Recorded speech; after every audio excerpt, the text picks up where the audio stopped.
Madam तुम्ही अगर सांगा तुम्हाला देतो म्हणता ना. तुमचा कोणता पक्ष आहे? नाही, आम्ही अपक्ष आहोत. आणि आता आगामी नाही, लोकसभेच्या निवडणुकीमध्ये तुम्ही कोणत्या पक्षाला पाठिंबा देऊ इच्छिता?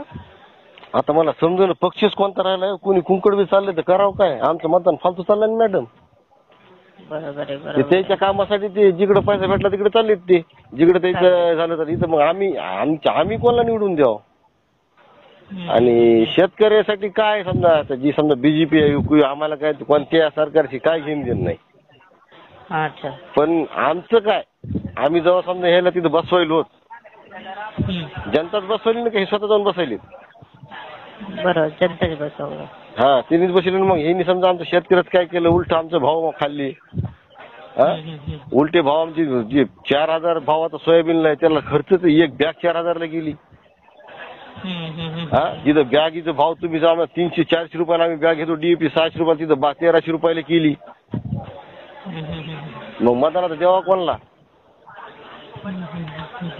आणि मग आता तुमच्या इथे मध्ये जे खासदार आहेत त्यांच्या कामावरती आणि त्यांच्यावरती तुम्ही खुश आहात का? मग म्हणजे कोणते खासदार आमच्या इकडले का? हा, त्याचे खासदारांच्या कामावरती तुम्ही खुश आहात का? ते काम करतायत का तुमच्या इथे? कोणतेच खासदार काही काम करीत नाही, फक्त त्याचं बघतील ते.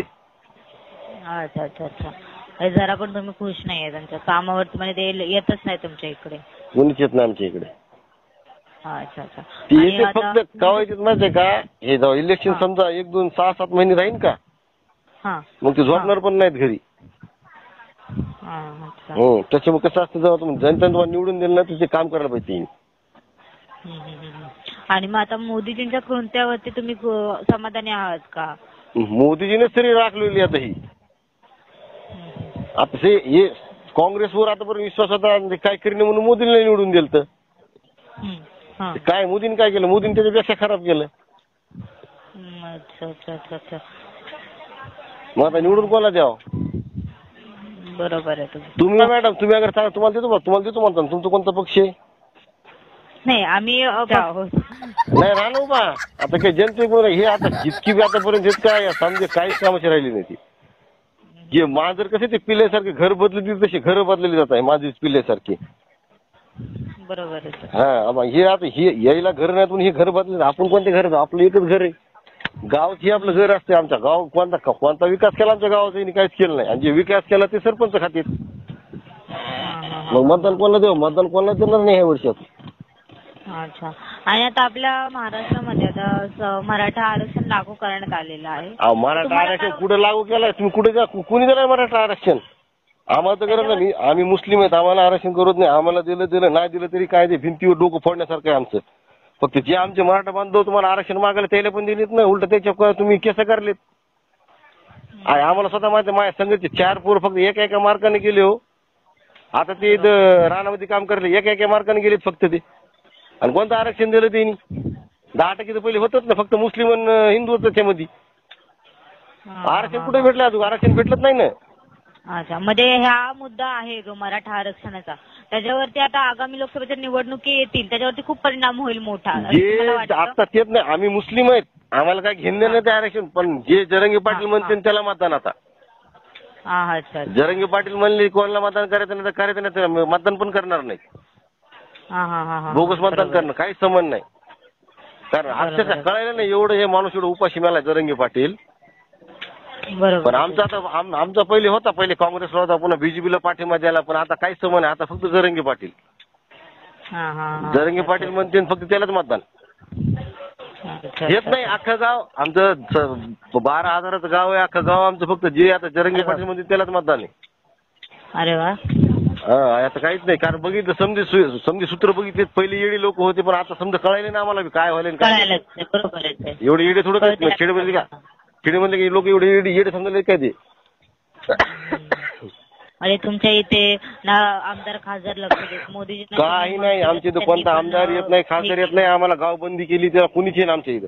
आले ते 2-3 ते शिंदे गटाचे त्याला आम्ही गावाच्या बाहेर थाकून गेलो. अच्छा. आणि परत आता ते मोदीजींनी मतदान दिलेलं तर त्यांनी पण आता व्यवस्थित कामं करत नाहीयेत असं तुमचं मत आहे. असे मोदी स्वतः काम करीन मॅडम, बरोबर करीनच. कधी समजा कधी दौरीत असते त्याची. ते भारतात कोणत्या आमच्या मराठवाड्यामध्ये कधी आले सांगा बरं ते? या बीड जिल्ह्यामध्ये परभणी साईडला कधी आले की ते? कधी जशी ती 14 वर्षापासून अजून एकदा बी आले नाहीत. हा, ते तर भारताच्या बाहेरच काय? बांगलादेशमध्ये जाते का पाकिस्तानमध्ये जाते का इंडोनेशिया कोणत्या देशात जाते मराठवाडा? भारतामध्ये येते ना. बरोबर आहे. नाही आम्हाला माहित नसेल तुम्ही सांगा ना, राहत असेल तर मग आम्ही त्याला निवडून जाऊ तिथं.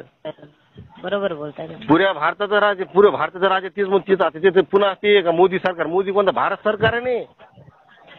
मोदी सरकार कसं? भारत सरकार एक पहिल्या गोष्ट सगळ्यात पहिले तिथंच खोडे. भारत सरकार म्हणायचं तर मोदी सरकार म्हणते ते. मोदी सरकार बोलतात. मोदी सरकार कोणत्या पक्षाने म्हणते बाबा? भारत सरकार म्हणा ना तुम्ही. तुम्हाला जे कोणाला म्हणायचं ना तर भारत सरकारच म्हणा, नाही तर तुम्ही शिव्या खात्यान कोणाच्या. नाही ऍक्च्युली ना हा तुम्हाला ना फोन आलाय ना तो ना स्कूल ऑफ पॉलिटिक्स मधून आलेला आहे. म्हणजे हे सर्वे असतात बाबा आम्हाला त्या पॉलिटिक्स काय करायचं नाही. आम्हाला जे 4-5 एकर रान येतं ती कशी नाही आम्हाला. फक्त आम्हाला एवढं म्हणायचं बाबा आमच्या भारताचा विकास हा जो समजा झाला असेल कुठं झाला असेल म्हणजे जे तिथं राहतात का म्हणजे समजा मोदी जिथं राहतात राजस्थानमध्ये असतात ते अमित शहा राहते पुन्हा ते कुणी राहतात त्याच्या जिल्ह्यात त्यांनी विकास केला कशामुळे करा तिथली त्याला निवडून यायचं बार. इकडचं काय भारत फक्त तितके त्याच्या राज्यापुरच अवलंबून आहे का भारत? भारतची सीमा तर पूर्ण कुठं तुम्हाला माहिती आहे मला माहिती आहे. बरोबर आहे. हा, त्याच्यामुळे काय आता मतदान आम्ही कोणाला करणार नाही. जरांगे पाटील ज्याला म्हणते फक्त त्यालाच मतदान. बरं चालेल. आणि जे तिने जरांगे पाटलाची समजा परेशानी काढली नाही ती आम्हाला आता खूप दिवसापर्यंत आठवण राहणार आहे. अच्छा चालेल. चालेल मग ठीक आहे सर, मी तशी नोंद करून देते. तुम्ही तुमचा मौल्यवान वेळ दिल्याबद्दल, तुमचं मत मांडलं आमच्या इथे, तर यासाठी तुमचं खरंच धन्यवाद सर. आपलं तुमचा वेळ